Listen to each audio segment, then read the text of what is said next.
Hey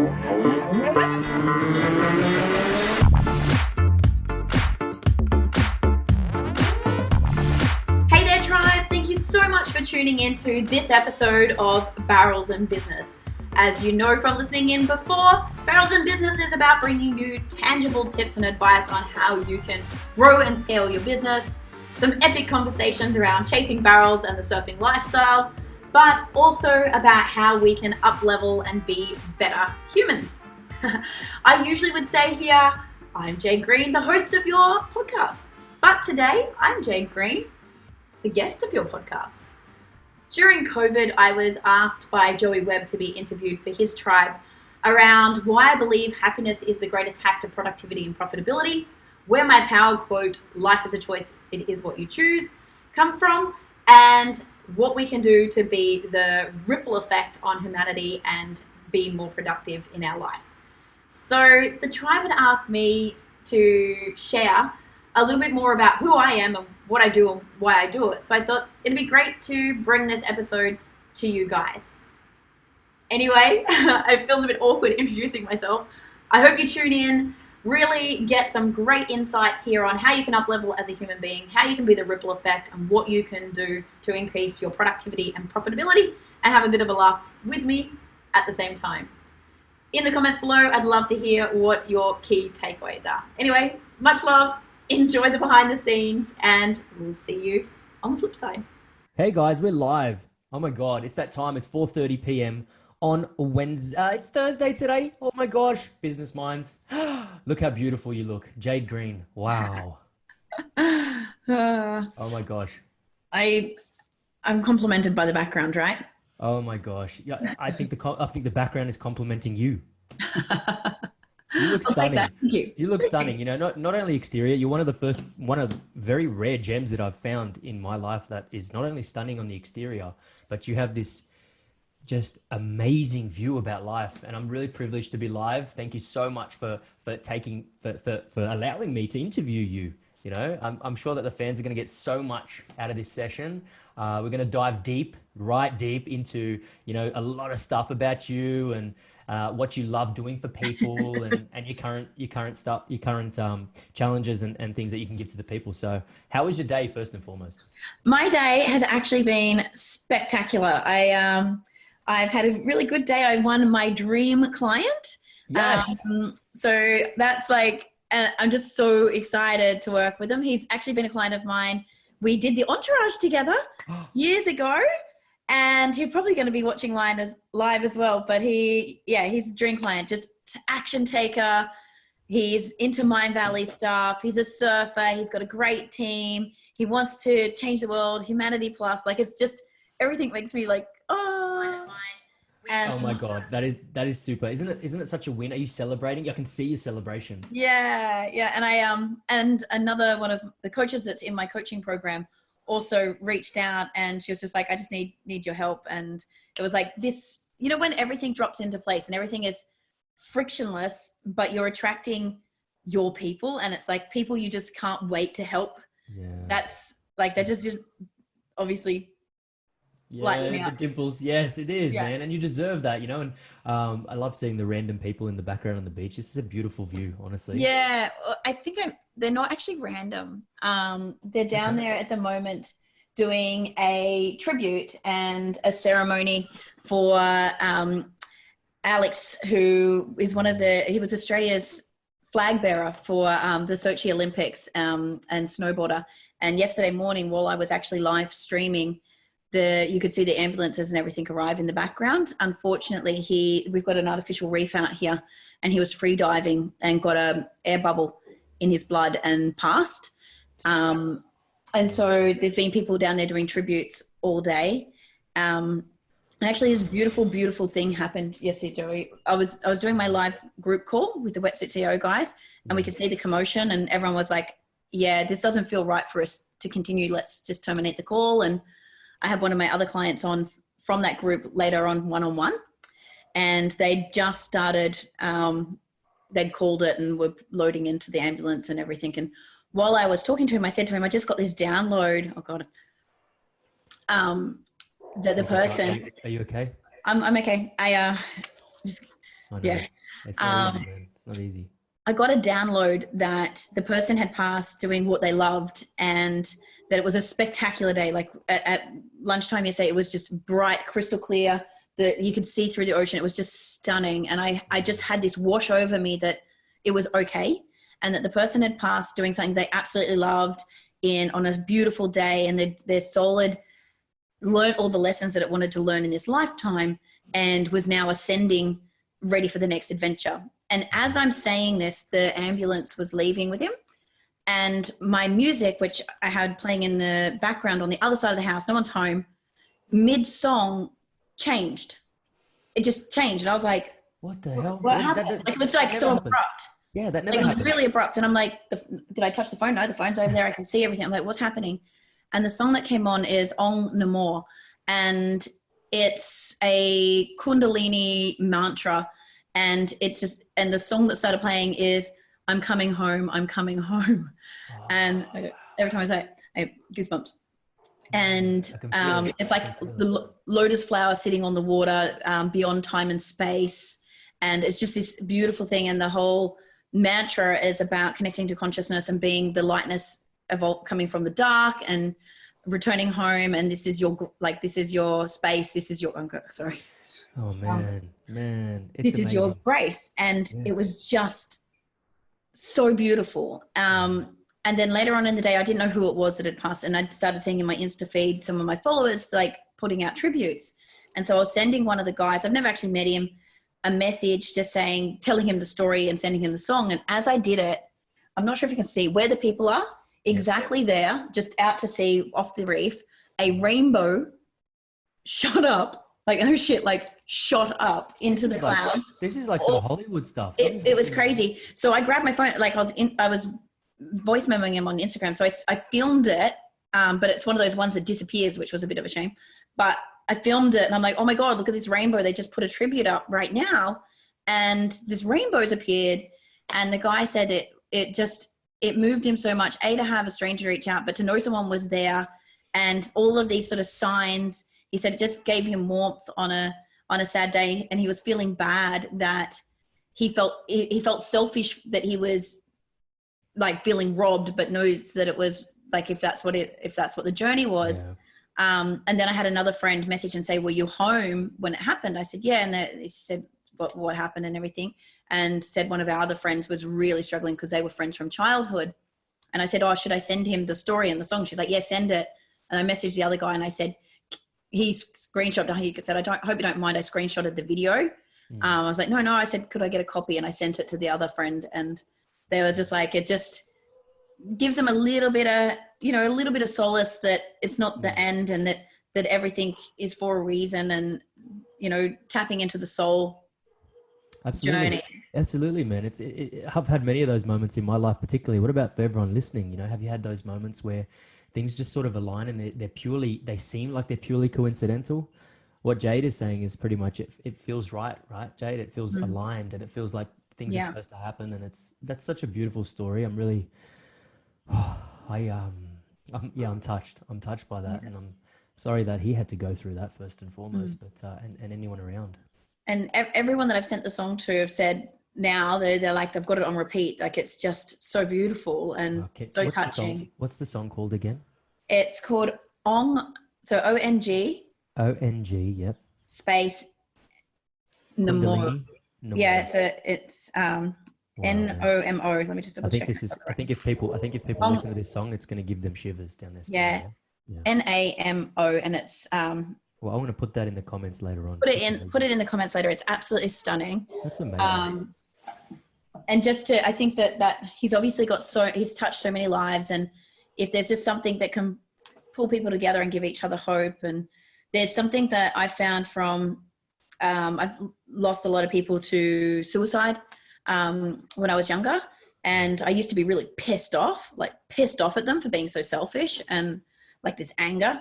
And actually my ex-boyfriend, he gave me a really beautiful gift of telling me about this book called Journey of Souls, and Journey of Souls. And if there's anyone that's struggling with grief of someone passing, or even a partner breaking up, Oh God, I hope he's not listening. But he said, even if because we'd broken up, got back together, and I was worried that if it didn't work, and he said it's okay because I know that the reasons why we click is we've journeyed together, and if we're not meant to be forever in this lifetime, I'm happy to have you for just now because I know we'll journey again. Man, that's special. That's so beautiful. I put that in the comments just now, and usually when my mum hears someone in conversation to me and they mention a book, she buys it for me and it's at my doorstep within 48 hours. So I just said, Mum, don't buy it for me. She's always buying me stuff, you know. The other one is just, if I'm gonna, I've read that when I was like 18. Did you? My gosh, yes. Well, I just recently bought this so I could gift it to people. So I've got a copy from my roommate and a copy here that I can give in the series, and it's so I can lend it to people.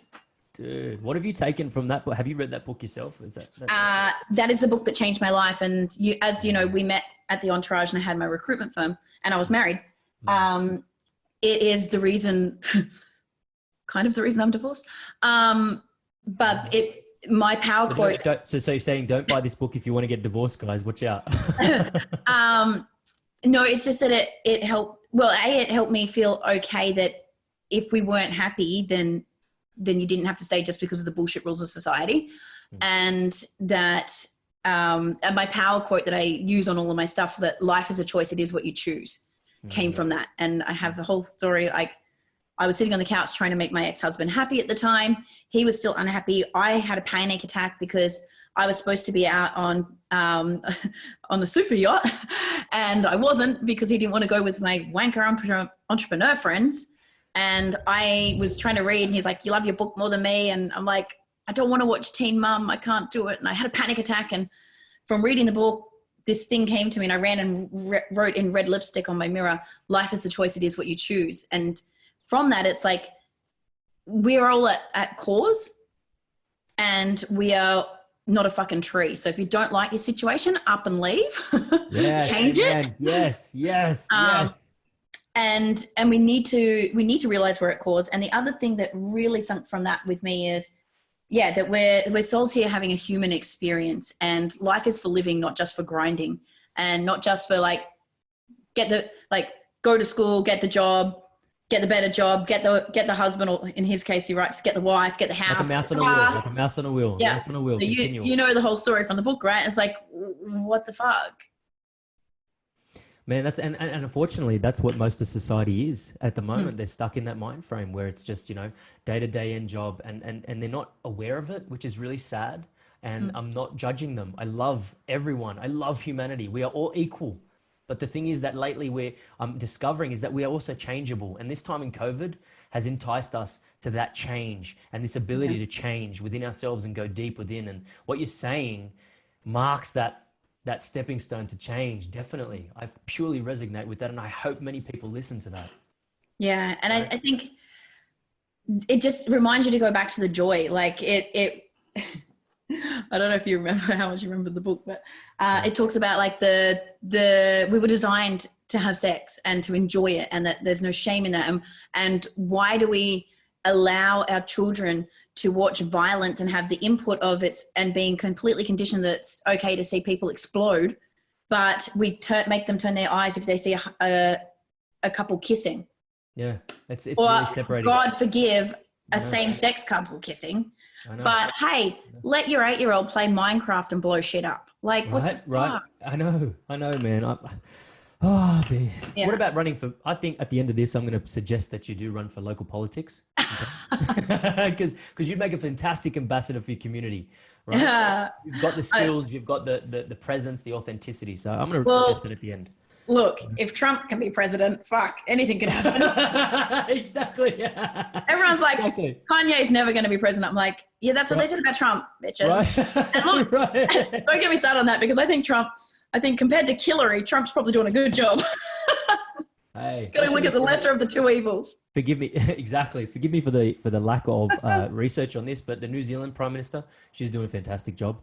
You should look up to her. Definitely. I think people should definitely look up to her. And hey, if she's listening, which I'm sure she is, okay, it's a very important podcast. She'll be on live right now. Yeah. Okay.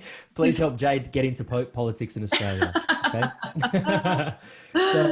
So let's continue onto our journey, and let's take people back to a little bit about your childhood, shall we? Let's talk about your childhood. Can you tell me about your childhood? Anything that comes to mind? Where did you grow up? What did you experience? Possibly the negative stuff, if you can, if that's yeah, sure. Well, it's really funny with my wetsuit CEO group the other day. Kyle, he draws. We've got these best self cards, and we draw a card and we go through. And one of the questions that came out was, what's a year of your life that you would like to go back and do over, and why? And because I've come so far with this journey, I was like, something flagged for me, and I was like, I'd go back, and I took one sister and left another sister, and I should have taken them both, and there's like all this stuff. And I was like, actually, no, that would be robbing her of her journey. She's chosen her experience, and that's what set her up to be an amazing mum now, blah, blah, blah. And so it's really interesting. Like, people think about my child and they're like, whoa, what the fuck? But I actually look at it and go, well, wasn't that bad? Like, yeah, make a fucking great movie. So when you say great movie, where are the scenes that people like? Oh, look, if we want to when we want to give extra color or shock value, we talk about how I was born in the Rith, so born in Penrith, while my dad my dad was in Long Bay for manslaughter, and then we lived in a trailer park after they got married in a backyard in Mount Druitt when I was 2. And this is where we will touch in later, from trailer and trauma to triumph. You love saying that. That took me a while to not do a tongue twist, from trailer and trauma to triumph. You love to, so we'll dive into that a bit later. So sorry to cut you off. That's all right. So so the first sort of 8-9 years of my life, I was in this tiny little town called Alstonville, which is between Ballina and Lismore in New South Wales, Australia. Yep. So it's like Nowheresville, right? It's tiny. And I grew up in a trailer, and then my dad is entrepreneurial, and somehow he managed to start managing the trailer park. So we lived in I don't care that I live in a trailer park. I'm going to run it. Manage it. Yep. But then he went next level. He then started building mobile homes. So, like the bigger, so we had fancy ass trailers. We even won, Dad won Motorhome of the Year award at one stage. Transportable Home of the Year in like 1980. I want to say in 82 or 3. That's an accolade. Like that's an accolade that needs to stay on the walls. Yeah. Has to. So that was like a proud moment. Yeah. So we did at some stage live in fancy trailers, but still it was a trailer home. After that though, we made it, we had a really nice house for a short period, and then we went completely bankrupt after my mother went off the deep end. Like, there's like deep end, and then there's like a catastrophic shelf. and all respect to that moment, that's where most people consider taking their life, when there's that sort of, she wouldn't do that, because that wouldn't cause enough couldn't cause enough damage and chaos. There's a lot of emotion, there's a lot of passion there that I'd like to only because I recently found out that she has started stalking my Facebook, and I don't want to cause any issues. Okay, let's not go there. What I do know though is hurt people. So it took me a long time to go through a forgiveness exercise. I did get, that was a very traumatic childhood. Like, we got kidnapped to Tasmania, and we were down there until Dad got private investigators. Wait, you got kidnapped? Sorry, I need to stop you there. You got kidnapped to Tasmania by our mother and my dad's best friend that she said was hired to be a hitman. Anyway. Wow. I'm forgetting that we're live. I'm like, shit, I'm going to wind this back. Anyway, we went, so she, against court orders and against my father's knowing, and obviously not really with my will, we were taken to Tasmania, and we were down there for winter. Why would you go in winter? This is why I hate the cold. Hate the cold. Why would you go in winter? Hate it. So horrible. And we were in this shit house, and I had to sleep in the sunroom, and it was so cold, and like we had no hot water, so you had to like boil the fucking kettle to fill up the bathtub. And then like myself, my little sisters, we had a baby, like my younger sister was a baby. The whole family had to go through this damn bathtub that's heated up with a kettle. It was just not fun times. Challenging. And then, very challenging. Yeah. It gives me a wonderful appreciation for a hot shower. Like, oh man, I said thank you. I said thank you this morning to my shower, to the water, not to the shower head, but to the water. I love a hot shower. Do you do cold showers? Do you do cold showers? I have done cold showers. Yep. And you got to be careful what you wish for, because I had put that on a tracker at one stage to have 5 cold showers a week, because I was doing the Wim Hof stuff after meeting Wim. And then our shower broke and I didn't have a hot shower for 7 weeks, and I was going to murder my ex-boyfriend if he didn't fix it before my arrived.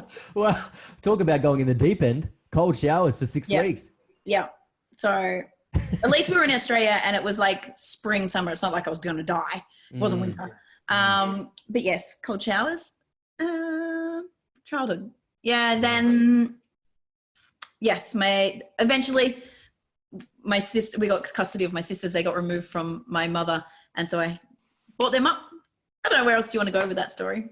Wow, man. I think that's a lot of adversity. There's a lot of challenges you faced early on. Would you say that most of those adversities have contributed to the person you are today? So giving, so open, so wanting to help the community at large. Definitely. I think that I say part of that quote that I said before, I say life is a choice. It is what we choose, but our past does not define us. But it's about looking at what are the lessons. What were you looking to learn from those experiences, and where can you grow from that, and how can you iterate, or like what was the message? And I'm still uncovering, like I've been doing amazing Mind Valley Quest every morning at 5 a.m. with my roommate. It's called Rapid Transformational Therapy with Marissa Peer for abundance. And it's really made us go back, and we do regression hypnotherapy to look at what's happened in the childhood and where have we taken on these programmings, and what's the meaning that we've attached to it. And even looking at sometimes where we're overcompensating for things. Yeah. I was just going to say, what the childhood regression stuff is, and sorry for the viewers out there if you're seeing the white stuff on my fingers, it's a bit conspicuous. Sorry about that. I'll tell you about that later. Actually, it's just super glue. I tried to build a kitchen for my daughter today, and it was it took about 4 hours. I'm like, I should have hired a cabinet maker. My wife helped me with it, thank God. But yeah, I guess I just want to go touch on that childhood regression stuff, man. That's fully aligned. I want you to explain, if it's okay with you, explain what are the benefits of it, and has it helped you? Definitely. Yeah, look, I need to do some work. Unfortunately, sometimes we pop out of the hypnotherapy and Candice will say, so what came up for you? And I'm like, fucking crickets. And she's like, what do you mean? I'm like, I got nothing. So it's like, what, you want to sleep? And I'm like, no, I like come to as soon as she calls us to. And I've had this before. There's a blocker. So I need to go back and do some work. There's a time. Obviously there's some sort of trauma there, and I can't access at all that memory. But then there's other parts where either like ex-relationships or further on where I can recall, and I'm like, that's where that belief comes from. That's where that comes from. It's been amazing for Candice. She's been able to access a number of childhood memories and she's like, hadn't remembered that, hadn't realized that. And now being aware when you go to do something or you react, being able to go, wait, that doesn't serve me. That doesn't serve me anymore, or I'm an adult now. I don't need that. I don't need to. Reconciliation. You're reconciling with it. Yeah. Yeah. The awareness is just amazing. Yeah. So, what do you say about awareness? I love how you said awareness. For those out there that don't understand awareness, what is awareness? Sorry to cut you off on this. No, you're right. Too often we just do things, right? And we react, or we just go through the motions. And sometimes we might afterwards go, oh shit, that wasn't a great way to behave, or why did I do that? Or it's being present moment awareness and recognizing, like, if you're getting triggered and going, I was about to say something, or even like sometimes your logical brain's like, don't do that. That's being a bitch. Or like, you're going to push this person away or whatever, but you're not really aware of why you're doing it or what that behavior is. Like, I even say sometimes I go to put a picture on Instagram and like, I'm like, wait, whoring for likes, put the phone away, delete. So you catch yourself in those moments going, this is not authentic. No whoring for likes. Yeah. And then if you can go to that next level, you go, what happened then? Oh, I felt rejected by someone, or I felt unseen. And so I wanted to feel seen. So then I was going for some external validation, whore for likes. How beautiful that you caught that. Like you're aware of that. Yeah.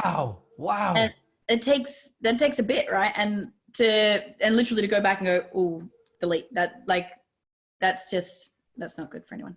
So I just want to ask you, now, what are your daily practices to get you in these awareness states, to get you in the present moment, to be able to capture these moments where you go, I'm not going to put a photo on my Instagram right now because it's not authentic and it's the wrong reason. My intentions are wrong right in this moment.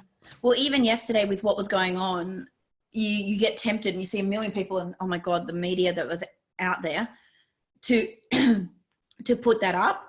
And I was like, actually, that's just, what's that for? Like, because I want to be included, or I want to, like, what is that? Like, that's not honoring the situation. Yeah. Why do I want to do that?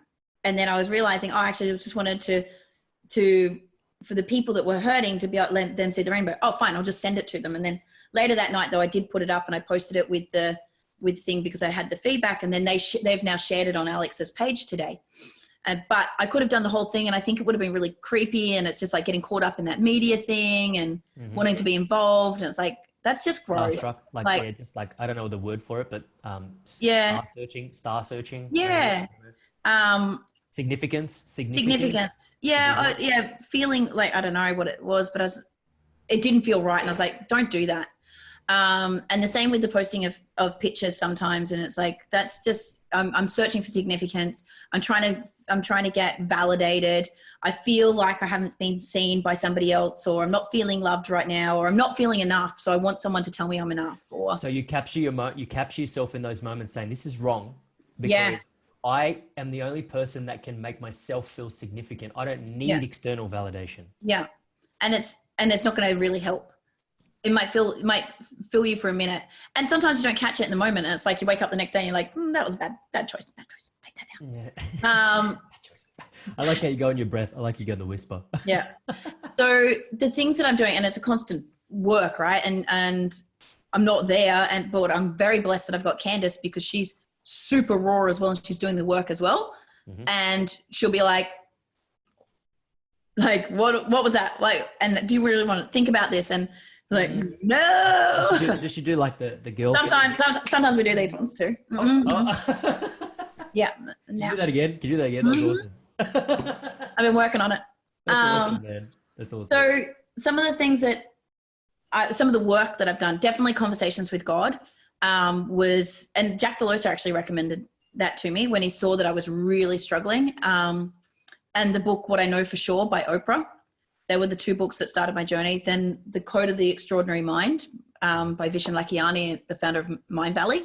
Mm. And that led me down then becoming a Mind Valley certified trainer and going deep down that rabbit hole.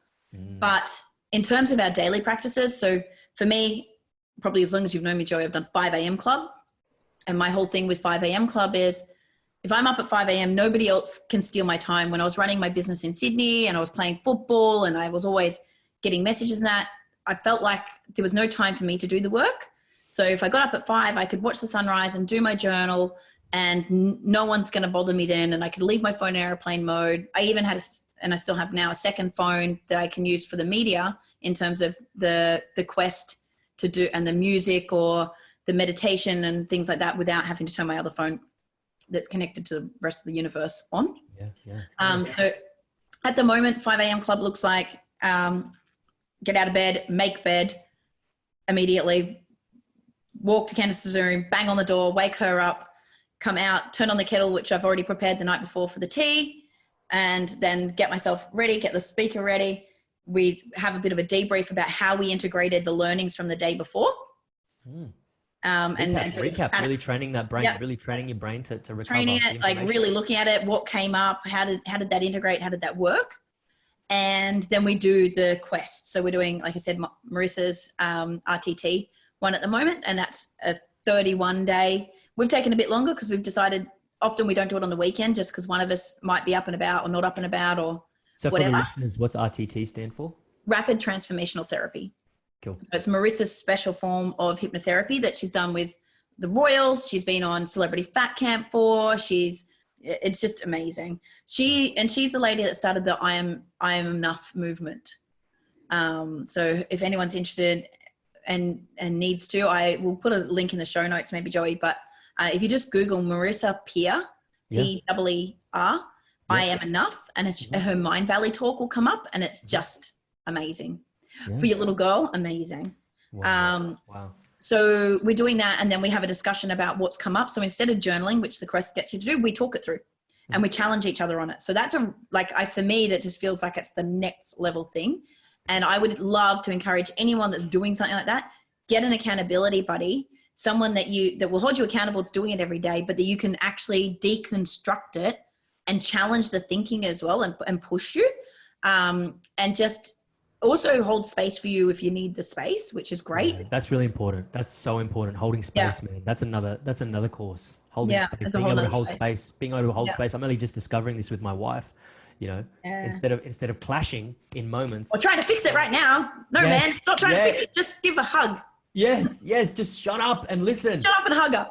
Yes. Shut up.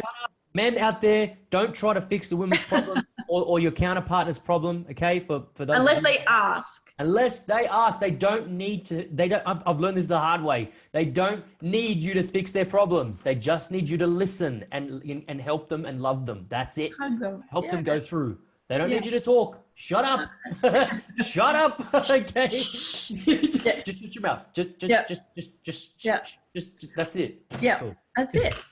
And then depending on how we're feeling for the day, Candace will run and I'll skateboard down to our local plant-based coffee shop, get a coffee, come back, depending on who's doing what, who's jumped in the shower first, and depending on the day, like if we've got Timmy Trumpet pumping as we're going and we've got like the Tomorrowland soundtrack, you can often find me, there's a rock just outside my window and you can find me out here with my glow balls, proper like dancing on a podium style. I'm thinking white chicks with the whistle. White chicks with the whistle. I forget his name. Yeah. Yeah. That's exactly it. Now I got out of the shower the other morning and Candace had Blow Your Whistle, bitch, pumping through the apartment. I'm not sure our neighbors really appreciate our 6 a.m. dance parties, but we do. You're just trying to wake everyone up. Wake the hell up. We got to leave today. The tradies that come and check the surf in the morning just here, they definitely love it if we're having a dance party. Doing somersaults on the beach and carrying on. Yeah. Also, the neighbors like it when we do our silent discos at night. So both of us in headphones, listening to our own tunes with a set of glow balls on the beach at midnight, just because we need to shift gears from working and go to bed or whatever. It's just like... Where you going? Silent disco. And to you, in those moments, the world is great. It's awesome in that mode. You're like with your headphones on, you're blasting, you're beaming, you're in another stratosphere. But to anyone else, it's just like, what are these crazy people doing? It looks so strange, doesn't it? It looks so strange. It's even more strange when we're completely sober.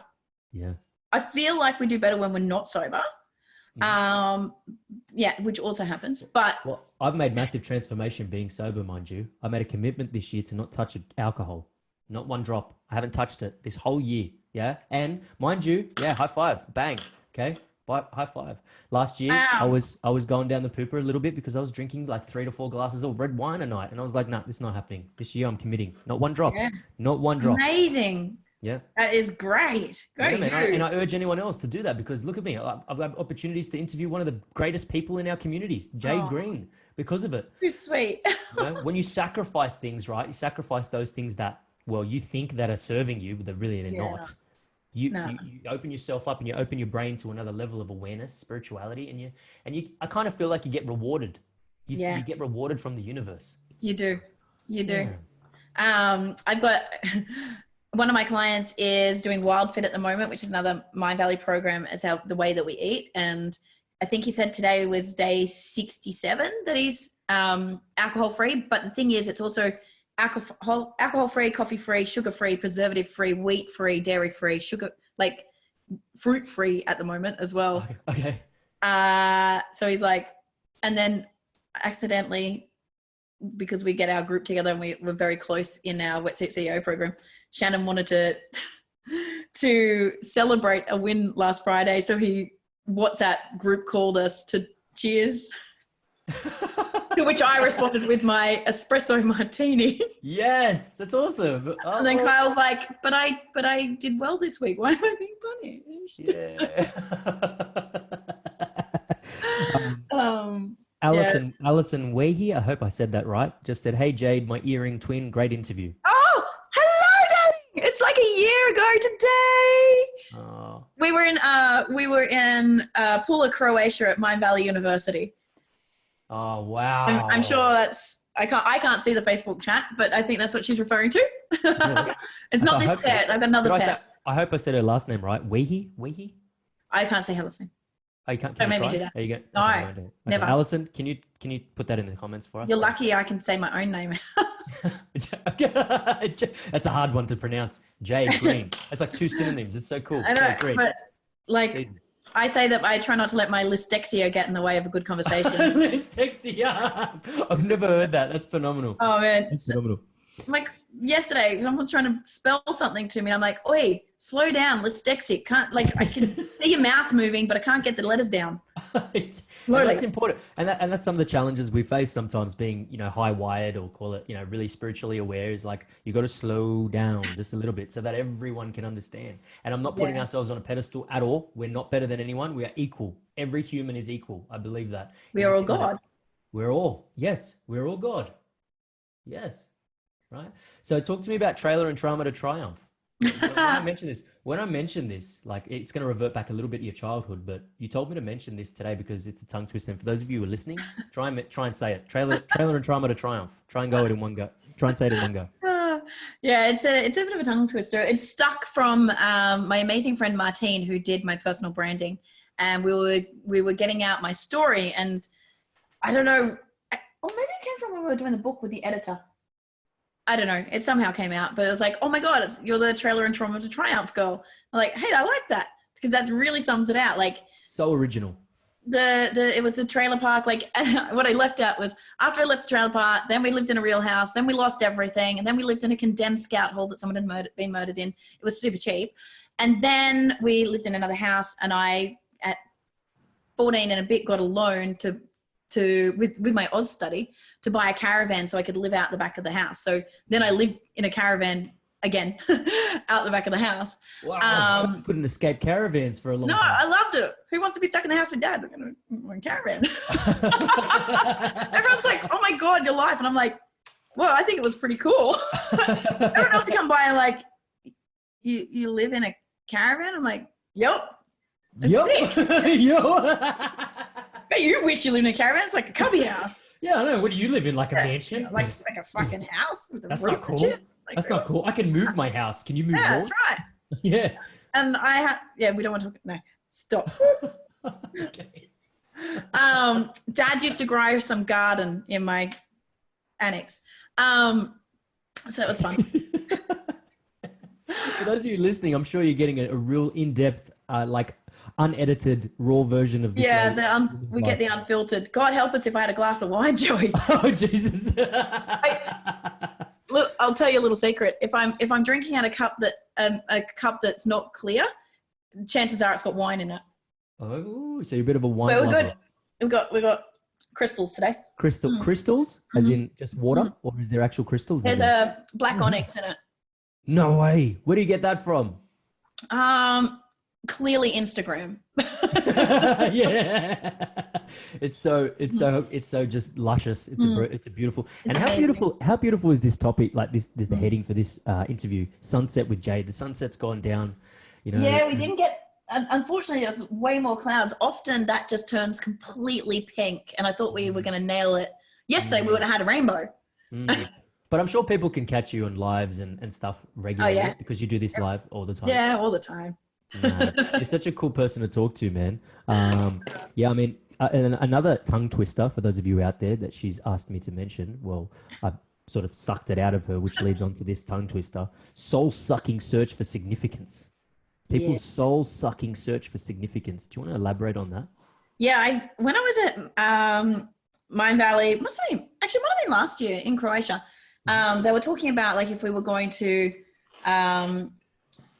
put together a talk and what we would want to help people with. And I was like, I feel like I need to do a dissertation on overcoming your soul-sucking search for significance. Sorry, what was that word? Dissertation. That's a new word. Yeah. I haven't heard that. Dissertation. Yeah. So I don't even know how to describe it. Like a universe, like a paper, like a study. Like a whole theoretical theory. Yeah.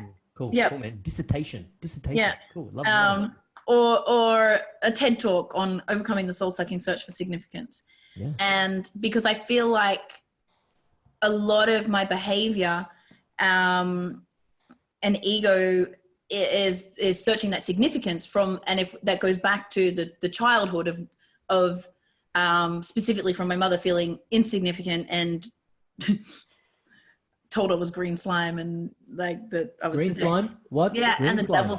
devil's spawn, and that she had a voodoo doll of me that she was burying up to its neck in the backyard and was going to run over it with a lawnmower and hope my head was going to hurt. Whoa! Like, at 15, and so I felt like my need to be the best, my need to compete and be super competitive and to outgrind and to outshine and to be seen and to, I suppose, like not be mediocre. Like I used to say that mediocrity was my biggest fear. And my pet hate, like fucking hate people that are happy with being mediocre. And I've overcome that a little bit now. But when you look at it, it was like, okay, it's significant. So when I go to do that, like if it's the poorly chosen Instagram picture, significance. And it's like that word is like, you're just seeking significance and being able to recognize that and see where it serves you. Sometimes it serves.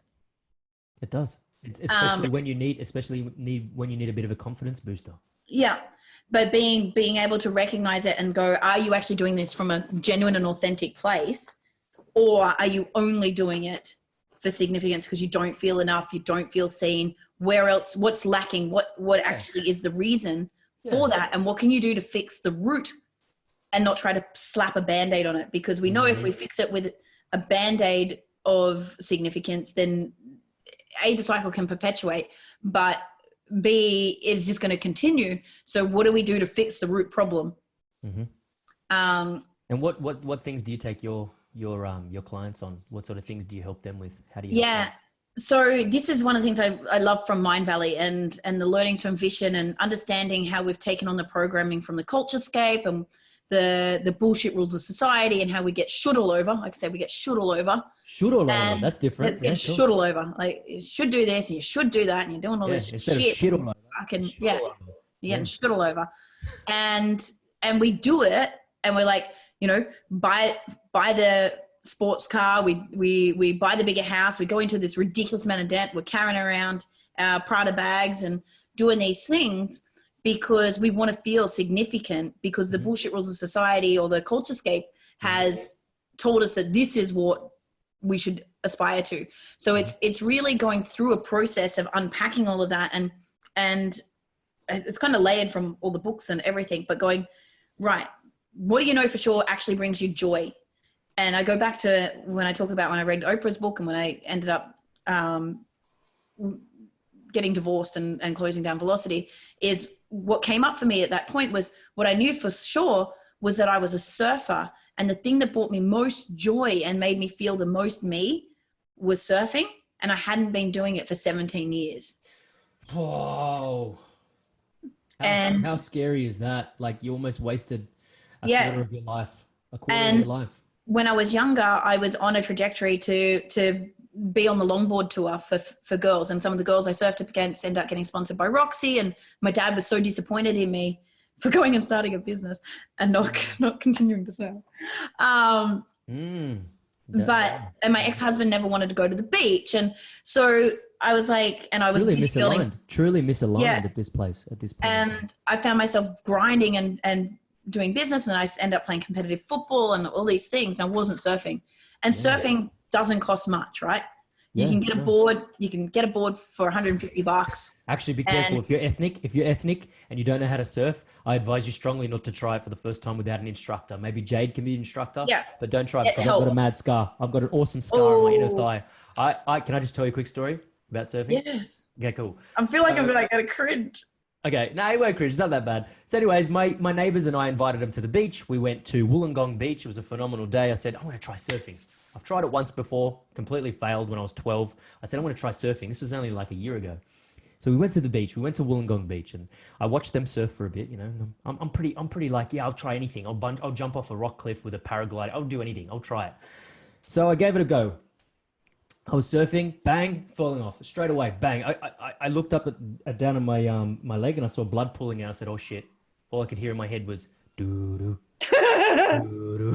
So I'm like, out we go, run back to the sand. Out to the sand, I see this massive gush in my inner thigh. Like it almost required stitches. I had to go to the paramedic or whatever was on site. And they're like, what happened? I was like, I don't know. I fell off and the fin must have cut me. And later I realized you're supposed to put the strap on your ankle, not on your wrist, idiot. I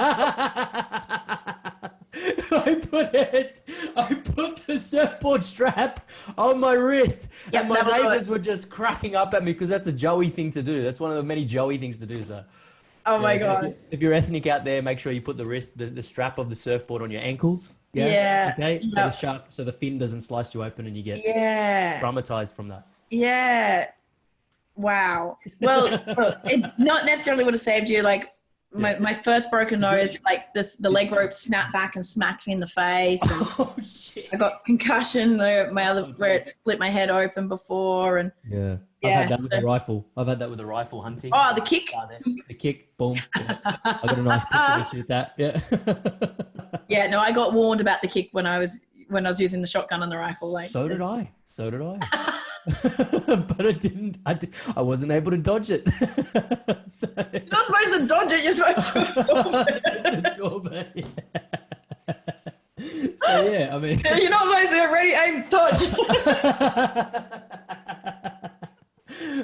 How many of you out there have tried surfing? How many of you have tried something and just failed completely? You know, like it's the funniest home videos moment. I'm sure we've all had them. Oh man, I've got some photos of me when I first tried surfing again, like where I'm like literally just like face planting.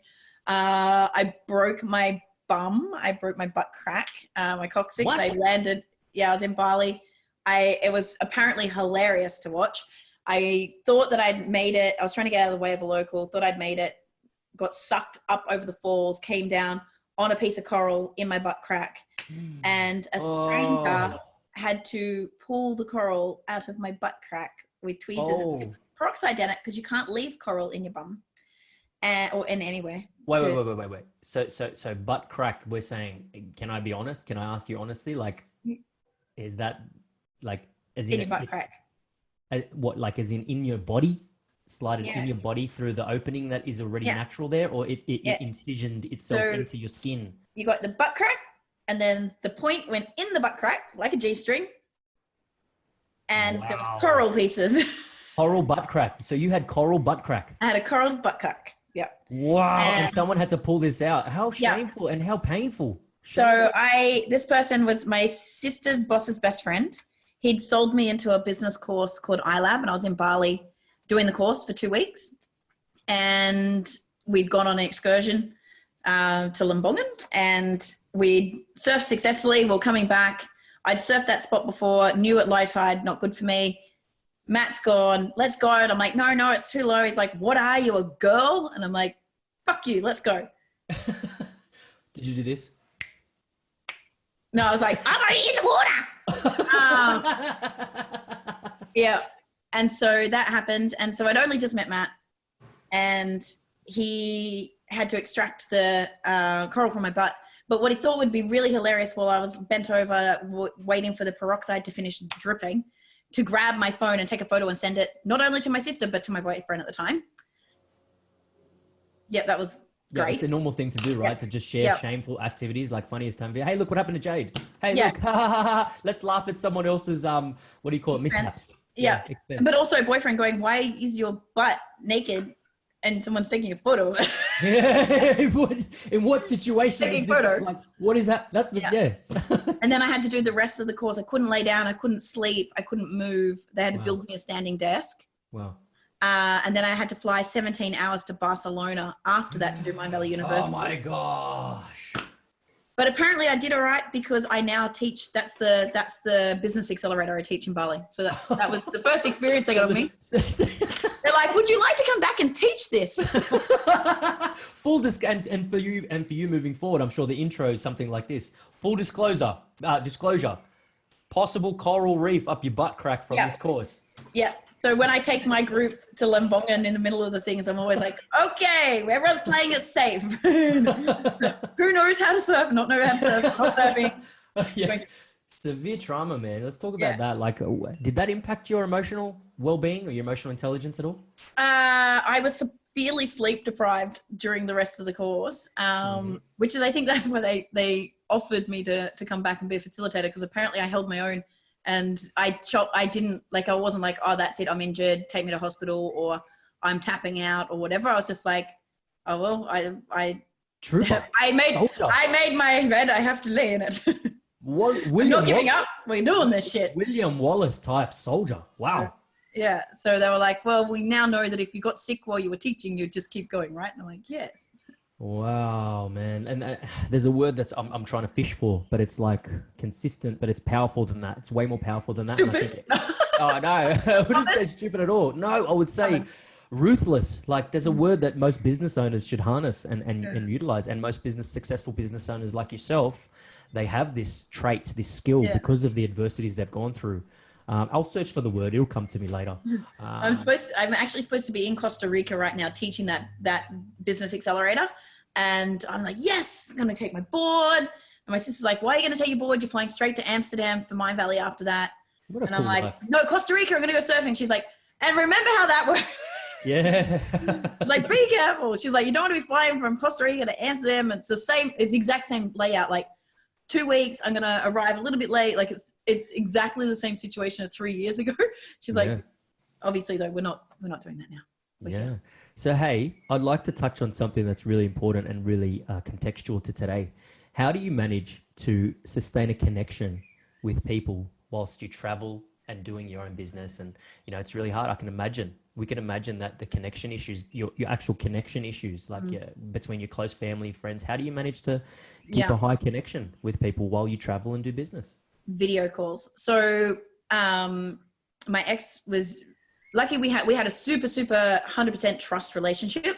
So there was never any concerns over infidelity, or there was just never a worry like that. Cheating, infidelity, such a pomish word. Infidelity. But there was that complete trust, so that really helped. But he tolerated me being gone for like 8 weeks at a time, because every single day we made sure we video called. So it wasn't like just a phone call where you're not connected and you can't see in each other's eyes, or text or anything like that where you don't get the context. Like, we just made sure, even if it was just for 5 minutes.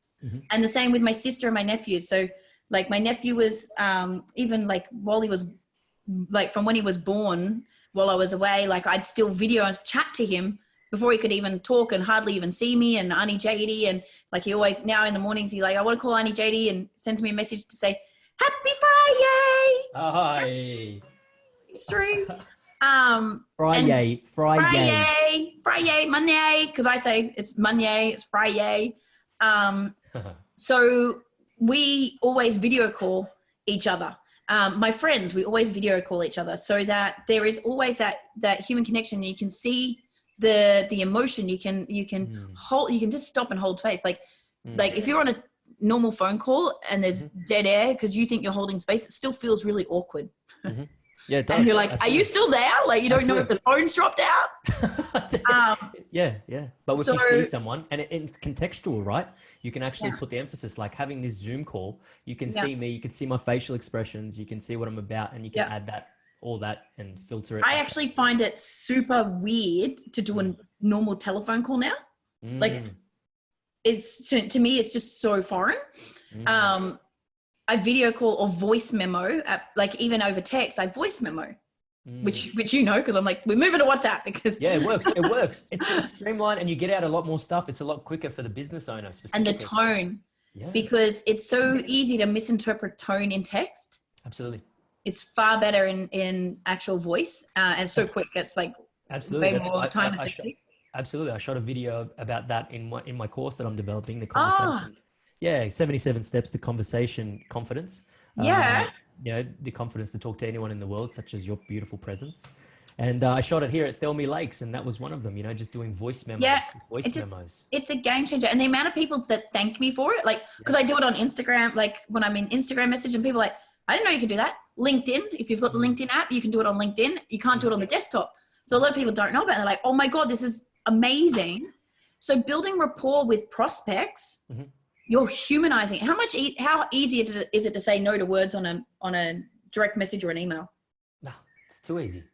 Like, it's so easy, right? Just It's you're so nothing. It's nothing. Yeah. So as a business owner, you like connection. Yeah. You thrived off connection because you're running a business to help people. Yeah. That's one of your biggest passions right now. Yeah. To help people, people live the life. Sorry, I'll let you do the bio. What's your bio? For example, like the USP, the unique selling proposition. Yeah. Well, my whole thing from overcoming my soul sucking search for significant fears, realizing that I was building a business based on vanity metrics in the end. It didn't start that way. I got lost. And from burning out and fucking crashing and burning pretty hard, and realizing that we're souls here having the human experience. It's all about now for me that helping business owners build a business that is aligned with their soul's true happiness. Because not only is I say happiness is the greatest hack to productivity and profitability, but we're not just here to grind and die and rack up as many toys. Like, he who dies with the most toys wins. No, but don't get me wrong, buy toys, love them, got lots of them. Okay. But it's about experiences, and how can I help a business owner not just grind and build a business based on vanity metrics because of the shoulds, and I want $1 million turnover because that means a successful business, even if that means that it actually cost me $1.2 million to run it. Like, I know clients like this. I know businesses like this that just so they're chasing that turnover. They're chasing that turnover number, and their expenses are actually higher than the turnover. Oh man, that's so bad. That's so outdated. And they're not. You know, I have friends like that are turning over 5 million and are scratching to get by, living in Bali because they're constantly investing, because the mindset of this growth thing, which is great if that's what truly is the thing, but don't do it just because you're chasing numbers. Because I have another friend, he said he got caught in that ClickFunnels game of wanting to make the double comer club or whatever the fuck it is, and was just grinding for the sake of making this club, and then found that his ethics had dropped and was doing things that didn't actually, it's not good. Yeah. Because like overselling, overpromising, like doing these things just to chase that number, and nearly killing himself in the meantime. Wow.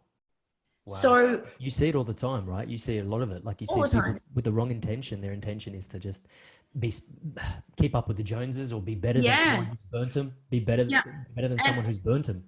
And like, I used to eat Gary Vee for breakfast, and I just thought you had to grind. And we used to have pissing competitions with other entourage members on who could be the most fucking sleep deprived and outgrind each other and get caught in the wheel of being busy because this is where I get on my whole thing. It's like, I get caught being busy because of my soul sucking search for significance. And I think that my self-worth is completely tied to an ability to work and grind, even when I'm not being fucking productive, because I feel like I don't deserve to go surfing because other people are grinding. So why should I get to go surfing? And then you get in the fucking loop and you're like, bah! Oh man. So, and how much better is your mindset now that you've launched right out of that, like many years ago?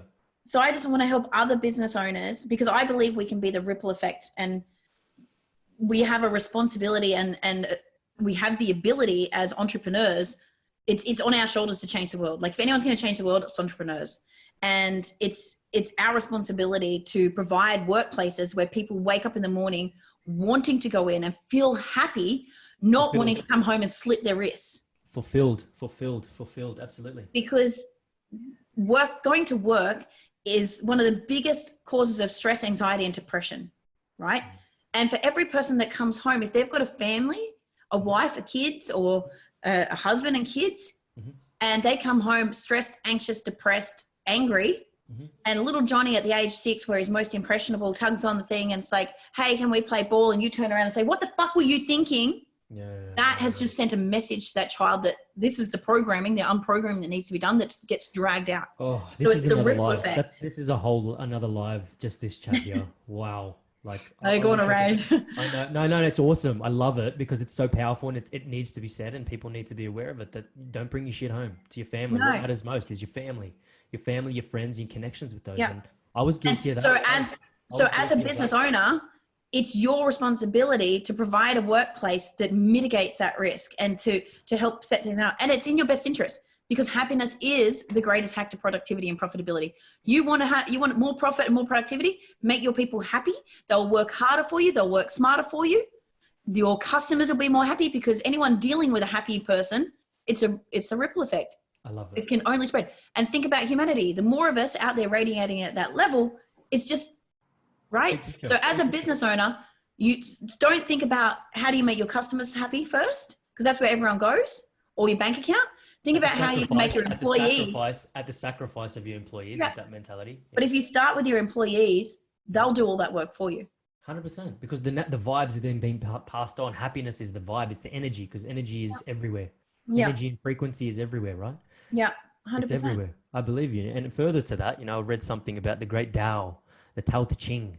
It's a famous ancient Chinese philosophy. I got spun out by this philosophy, and one of the greatest things I've learned from that for business owners and leaders in this world is the greatest leader in this world, the people don't feel their presence. The people don't even know they exist. That's the greatest possible leader ever.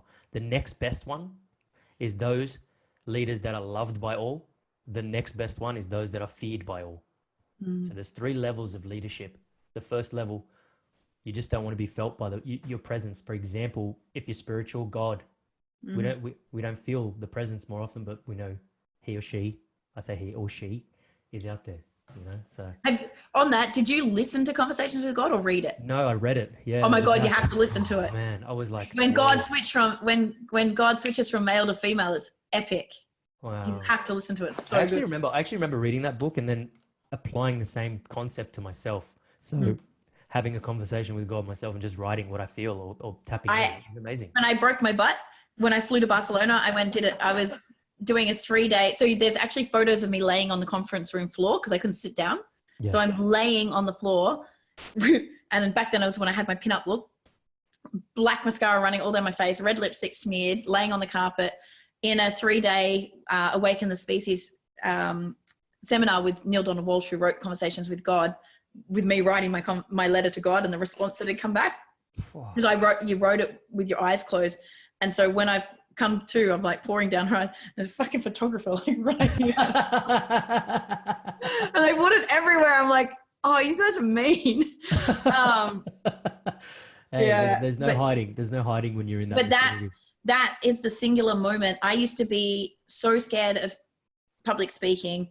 I ran a sales conference at the Entourage and had Peter Lakovich running it. And it was my day and I refused to go to the stage. I used to wave from the back of the room. Peter said, I'm not doing the other one unless you do the intros. So I lost my voice so I could have an excuse not to do it. I used to throw up in a pot plant before I went on stage. I was like so freaked out. And anyway, during this conversation with God, I had to shine the light on me to be able to shine the light on others. And it was my purpose to step up and to start doing these things. And so from that moment, this is how now I have my own podcast and it's how I do what I do. And I Barrels and Business. spoke to 600 people at Mind Valley and Barrels and Business. That's your podcast name. Yeah, that's correct. Man, I could seriously talk to you for days. And I know you don't have that time on you, but I wish I could talk to you for days because there's so much gold. It's just beautiful, these chats. I know time conscious. Do you want to end with any particular topics that you feel like you haven't discussed today? Because I feel like if you listen back to this, guys, there are moments of gold. I know some people wouldn't catch on to a lot of this stuff, and that's okay. We're not judging you, and we're not putting ourselves on a pedestal being consciously aware, right? There's no pedestal. We are all equal. I want to say it again. We are all equal in this world. But take the initiative to learn from people like Jade. You know, she's done a lot of work on herself. She's spent a ton of money and a ton of time investing in her own mindset, and you can see the beauty that just resonates within. You know, so if you want to reach out to her, ask her some questions.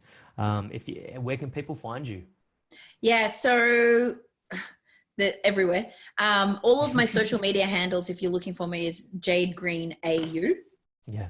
So Facebook / like all the usual, like Jade Green AU. LinkedIn is my biggest presence. That's where I have like a huge following over there versus the others. But if you want to see the visual story, obviously Instagram, Jade Green AU, or Barrels and Business. That's the handle for the Facebook and for the Instagram. Or you can go to bit.ly, so bit.ly / barrels and business. And that will give you my podcast episodes. And we just dropped episode 6. Woo! That's a really great way to consume some of the amazing humans that are in my field. I'm going to challenge you, Jade. This is episode 9. This is episode 9. So you're at 6, I'm at 9.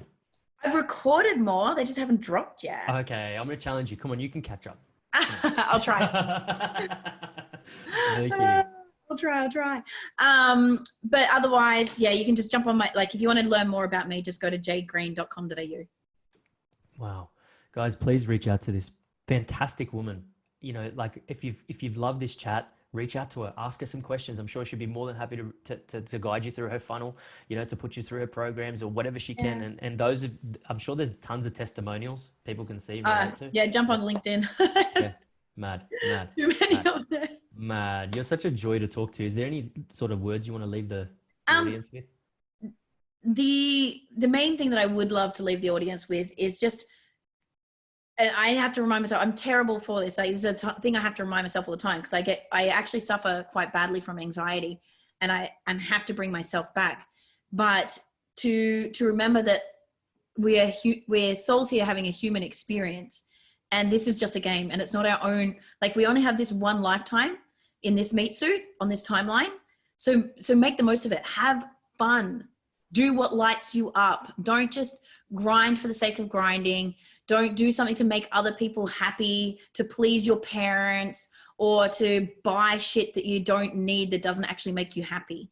Like, really just spend some time, like, honestly, really spend some time going, what brings me the most joy? Like, for me, sitting here in the mornings and watching sunrise is the best meditation. Like, it's the thing that makes everything else right. Going in the water, like, to the point my sister even says to me, don't come visit till you've been for a surf, especially if my anxiety's out. But really figure out, what is it, if you strip back all of the shoulds, all of the bullshit rules of society, all the things you're trying to do to please other people, and sit with what actually makes you happy, what fills your cup, what is your soul here to experience, and then schedule time. Like, I'm fucking rigid with my calendar, like it's color coded to shit. And if anyone wants, I know, I've had to book in several times with that. And I'm protective over it now. But if anyone wants it, like, they can go to jadegreen.com.au /ideal. And I have a 10-minute training and a free template on how to schedule this stuff and make more time for yourself. Awesome. Do that. If I could give a tip to anyone, just go and do the ideal week. Really assess what makes you happy and schedule time for it. Yep. And yeah, just start trying to be aware of what your triggers are as something happens. And especially if you don't feel good about something afterwards, ask yourself why. Mm-hmm. What led you to be like that or do that? Fantastic, man. Thank you so much. I hope people take that on. And from my deepest gratitude point of view, there's no other words to express this, but may you shine bright continually and affect those that need to hear you often. Thank you. Thank you. Ladies and gentlemen, this is Jade Green. I don't want to leave at the moment. It's a great conversation. It's an amazing presence. I feel your energy even from a distance. But I can't wait to talk. Yes. You said to me you wanted to do this live and do a second one, and like in person. Oh my God, are you totally open for it? I am going to be. My amazing client that I picked up today, I'm going to drive the new Barrels and Business van when it's finished to Newcastle. Sydney's only around the corner. Oh my God, you're kidding me. I just got off the phone with my videographer, all right, who lives next to me and said, maybe we can meet halfway. I was telling him about you and he said to Newcastle. Holy cow. What? Yep. Things aligned. Hashtag aligned. Second week of August. Let's make it happen. Oh my gosh, let's do it. That's done. I'm booking it in. How funny, freaky is that? I was just telling him. He said Newcastle and you said Newcastle. Newcastle. You don't know each other. That's amazing. We'll do it. Done. Second week of August. Second week of August. I'm booking that in. Amazing. All right, legend. Well, I bid you farewell. May time be your best friend. And I hope to God that people listen to you and more people vibe to you. You're amazing. Thank you so much for seeking me out, Joey. It's been so long between chats, and I'm humbled and so grateful for you. Keep doing what you're doing, because you're spreading the light and really helping raise the vibration of humanity. Thank you, Jade. Mwah. All the best. Hey there, barrel chasing business owners. Thank you so much for tuning into this episode of the show. What I would love for you to do, if you feel like you got any value or entertainment out of this episode at all, is to leave us a 5-star review and comment below so that we can share the message and impact as many business owners like you as possible. Thanks.